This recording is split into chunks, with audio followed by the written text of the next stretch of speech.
pensamos nas 7 igrejas do Apocalipse, normalmente pensamos em profecias sobre o futuro, sobre o fim do mundo.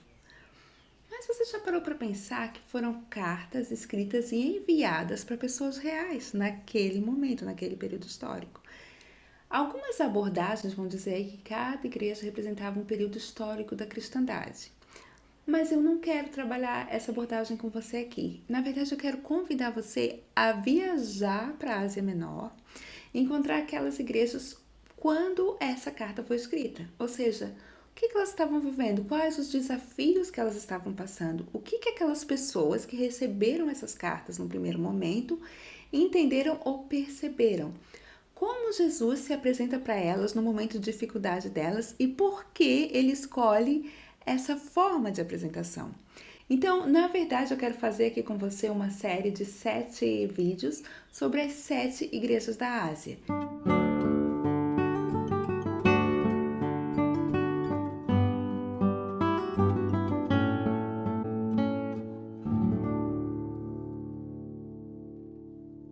Então, para nós falarmos aqui das cartas, nós precisamos primeiro enquadrá-las na Bíblia. E com certeza você que é um seguidor aqui do nosso canal sabe que elas estão escritas no livro de Apocalipse.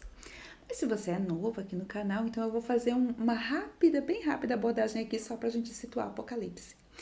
Então, Apocalipse ele foi escrito provavelmente entre o ano 95, 96 depois de Cristo, pelo apóstolo João, aquele que era chamado de o discípulo amado. Então, João aí ele caminhou, ele pregou o evangelho, ele foi inclusive, né, líder da igreja ali em Éfeso, que vai ser a primeira carta que Jesus vai mandar. E agora ele estava na ilha de Patmos como prisioneiro no governo de Domiciano, que foi um imperador muito cruel para os cristãos.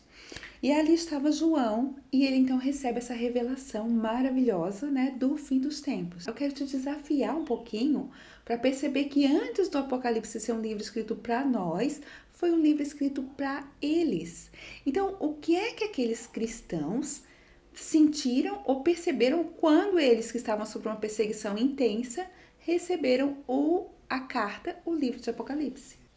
Então, gente, eu sei que dependendo aí da tradição que você cresceu, pode parecer um pouquinho estranho olhar para Apocalipse e olhar para o passado, porque muitos de nós foram ensinados que Apocalipse é sempre referente ao futuro, né? Mas eu quero te desafiar a pensar um pouquinho fora da caixinha. Então, imagina que essas igrejas estavam sofrendo real perseguição. Por exemplo, a igreja de Éfeso estava numa situação muito difícil. E de repente chega aí um mensageiro dizendo: olha, João enviou uma carta, o próprio Jesus, né, ditou a carta para vocês. E eles abrissem a carta e lessem e entendem: isso aqui é o que vai acontecer daqui a 2000 anos. Não é muito confortante, né, gente? Mas, se essa carta teve uma aplicação para eles, primeiramente, pode até ter uma aplicação para nós, como toda a Bíblia, a gente aprende, né, com ela inteira. Mas ela teve uma aplicação inicial para pessoas reais naquele período histórico. E para que a gente entenda esse período histórico, para que a gente entenda o que aquelas pessoas estavam vivendo, para que a gente possa fazer uma aplicação correta para nós hoje, é importante que a gente visualize e entenda isso. Então, para começar, algumas perguntas, né? Por que 7 igrejas? Existiam mais de 7 igrejas naquela época. Então, por que essas 7 igrejas foram escolhidas? Bem, nós sabemos que no Apocalipse, o número 7, ele representa aí uma plenitude, né? Então, de uma certa forma, ela está fazendo a totalização aí, a plenitude das igrejas. Mas é muito importante que você mantenha em mente que foram para pessoas reais. Então, a carta, né, aos Efésios, as pessoas ali em Éfeso ouviram a mensagem e falou com elas. A carta para os irmãos de Laodiceia. Os irmãos de Laodiceia ouviram a mensagem, ouviram a leitura da carta e falou com eles. Então, o que isso aí tem e como isso aconteceu?